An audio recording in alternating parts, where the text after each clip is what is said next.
അമിത്ഷയും നരേന്ദ്രമോദിയും കേരളത്തിലേക്ക് വന്നപ്പോൾ സ്വാഭാവികമായും കേരളക്കാർ ഒരു ചിന്തയിലുണ്ടായിരുന്നു. അതായത് ഒരു വർഗീയ പശ്ചാത്തലം ഉണ്ടാക്കിയിട്ടേ ഇവർ വന്ന സാഹചര്യങ്ങളിൽ നിന്ന്, മണ്ഡലങ്ങളിൽ നിന്ന് ഇവർ മടങ്ങിപ്പോകാറുള്ളൂ.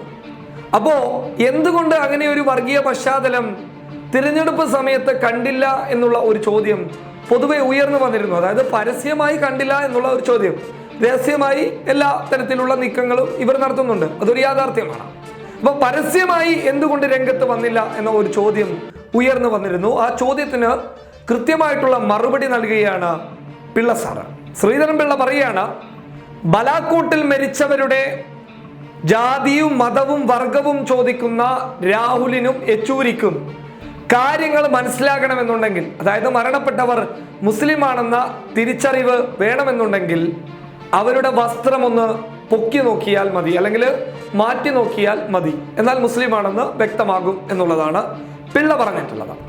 പിള്ള ഒരു കാര്യം മനസ്സിലാക്കുക, കേരളീയർക്ക് അല്ലെങ്കിൽ മതേതരത്വ കാഴ്ചപ്പാടോടുകൂടി മുന്നേറിപ്പോകുന്ന ഇവിടുത്തെ ജനങ്ങൾക്ക് ശ്രീധരൻ പിള്ള ആരാണെന്നറിയാൻ ശ്രീധരൻ പിള്ളയുടെ മുണ്ട് പൊക്കി കാണിക്കേണ്ടതില്ല.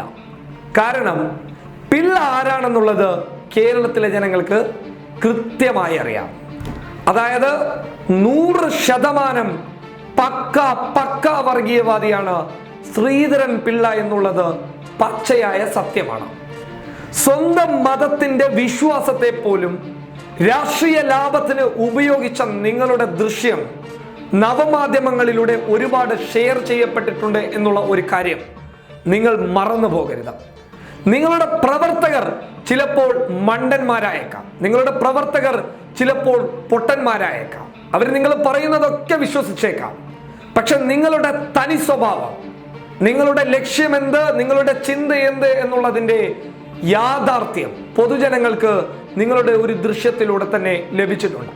ശബരിമല വിഷയം കത്തി നിൽക്കുന്ന സാഹചര്യത്തിൽ നിങ്ങൾ പറഞ്ഞു, ഇതൊരവസരമാണ്, ഇതൊരു സാഹചര്യമാണ്, ഈ സാഹചര്യം വേണ്ടുവോളം ഉപയോഗിക്കുക, നമുക്ക് നമ്മുടെ എല്ലാ സ്വപ്നങ്ങളും നിറവേറ്റാൻ പറ്റിയ ഒരു സാഹചര്യമെന്ന് ശബരിമല സ്ത്രീ പ്രവേശന വിധിയെ നിങ്ങൾ വിശേഷിപ്പിച്ചിട്ടുണ്ടെങ്കിൽ നിങ്ങൾ തന്നെ ഏറ്റവും വലിയ വർഗീയവാദി എന്ന് നമുക്ക് വിളിച്ചു പറയേണ്ടി വരും.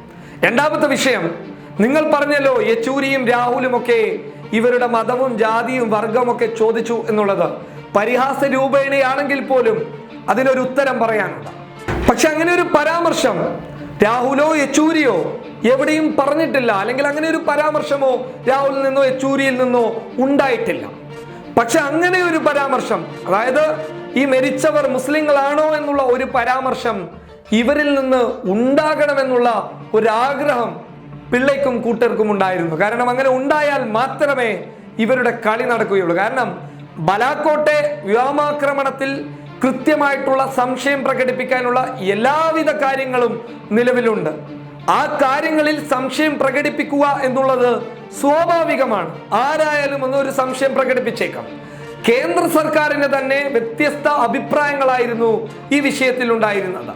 അതുകൊണ്ട് ഇത്തരത്തിലുള്ള സംശയങ്ങൾ, കാര്യങ്ങൾ ഇവരിൽ നിന്നുണ്ടാകണം. അതായത് മുസ്ലിങ്ങൾ തന്നെയാണ് അവിടെ കൊല്ലപ്പെട്ടത് എന്നുള്ള സംശയങ്ങൾ ഉണ്ടായാൽ ഇവർക്ക് സന്തോഷമാണ്. എന്നാലേ ഇവർക്ക് വർഗീയ വിഷം ഇങ്ങനെ ചീറ്റിക്കൊണ്ടിരിക്കാൻ വേണ്ടി സാധിക്കുകയുള്ളൂ. അതിന്റെ ഏറ്റവും വലിയൊരു ഉദാഹരണം തന്നെയാണ് പിള്ള. കേരളത്തിലെ മുസ്ലിങ്ങളെ അല്ലെങ്കിൽ ന്യൂനപക്ഷങ്ങളെ കൃത്യമായി പറഞ്ഞാൽ ഒരു താഴ്ത്തിക്കെട്ടുന്ന രീതിയിലുള്ള ഒരു പരാമർശമായിരുന്നു പിള്ളയിൽ നിന്നും കടന്നു വന്നത്. കൃത്യമായി പറഞ്ഞു കഴിഞ്ഞാൽ പിള്ള ഈ പരാമർശത്തിൽ പരസ്യമായി മാപ്പ് പറയാൻ തയ്യാറായില്ലെങ്കിൽ വലിയ തിരിച്ചടി കേരളത്തിലെ ജനങ്ങൾ നൽകുമെന്ന കാര്യത്തിൽ യാതൊരു സംശയം വേണ്ട. News desk public Kerala.